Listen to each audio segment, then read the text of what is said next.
இப்ப நம்ம கல்லை தூக்கி மேலே எறிகிறோம். மாணவர்களே கவனிங்கள், மேலே எறிகிறோம். அது ஏன் கீழே வருகிறது? மேலே பிடிக்கிறதுக்கு ஆள் இல்லாம இருக்கும். எப்பரா பரிச்சை எழுதுன பேனா அவ்வளவுதான். எவ்வளவு மார்க் வரும்? டீச்சர் போற மார்க் தான் வரும். கொங்காப்பையில கொஸ்டின் பேப்பர் எப்படி இருந்துச்சு? போயிட்டா இருந்துச்சு, இடையில எழுத்தா இருந்துச்சு. அது அவருக்கு பல் கட்டணும் சொல்லி ஒரு டாக்டர்கிட்ட போனால பொண்ணு என்னாச்சு, பல் டாக்டரே கட்டிட்டு வந்திருக்கான். அவன் பெரிய கில்லாடி கூப்பிட்டான். ஒரு வீடு கட்டணுமியா, கட்டிடுவான். எவ்வளவு கட்டணும்? வீடை முதல்ல கட்டுறதுக்கு சொல்ல பண்ணு. ஐயா கீழே கட்டணும்னா 1 லட்ச ரூபா ஆகும், மாடி வீடுக்கு ஒரு 50,000 ரூபா ஆகும். ரெடியா பண்ணு. ஐயோ என்கிட்ட இப்போதைக்கு 50,000 இருக்கு, மூல மாடியை மட்டும் கட்டி கொடு. ஆள் வந்தா டாக்டர் வந்து, சார் நைட்டெல்லாம் தூக்கமே வர மாட்டேன் டாக்டர். அப்படியா, நாளைக்கு நைட்டு வாங்க. ஏன்?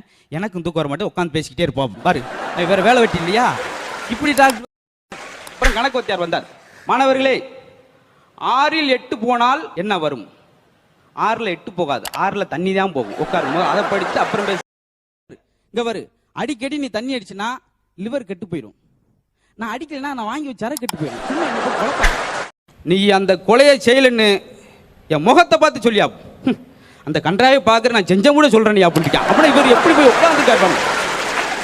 அன்னைக்கு ஒரு குட்டி போய் சொன்னேன், என்ன அந்த பெரியவங்கள மோசம் அப்படின்னு. ஏன்டா பெரியவங்களை அப்படி சொல்ற? அப்புறம் என்ன மரம் நடுவிழான்ட்டு இப்படி செடியை நட்டுட்டு போறாங்க. மரம் நடுவிழான்னு அவ்வளோ ஒரு மரத்தை நட முடியும்? வாழ்க்கை வந்து ஒரு பனை மரம் மாதிரி அப்படிவாங்க. ஏறுனா நொங்கு, கொஞ்சம் சறுக்குனா சங்கு அப்படின்றது மாதிரி நம்ம. அப்புறம் கணக்கு வாத்தியார் வந்தார். மாணவர்களே 6ல் 8 போனால் என்ன வரும்? 6ல் 8 போகாது, 6ல் தண்ணி தான் போகும். உட்காருங்க, அதை படிச்சு அப்புறம் பேச. நீ அந்த கொலையை செய்யலன்னு என் முகத்தை பார்த்து சொல்லியா? அந்த கன்றாவை பார்க்குற நான் செஞ்ச கூட சொல்றேன் நீ அப்படின்ட்டு. அப்புறம் இவர் எப்படி போய் உட்காந்து கேட்பாங்க. பொண்ணான கையை கொண்டு அந்த பெல்ல தட்டிடுங்க. அவங்களுக்கு சப்ஸ்கிரைபர் 5-10 ஏறுனா அவங்க மனசு சந்தோஷப்படும்.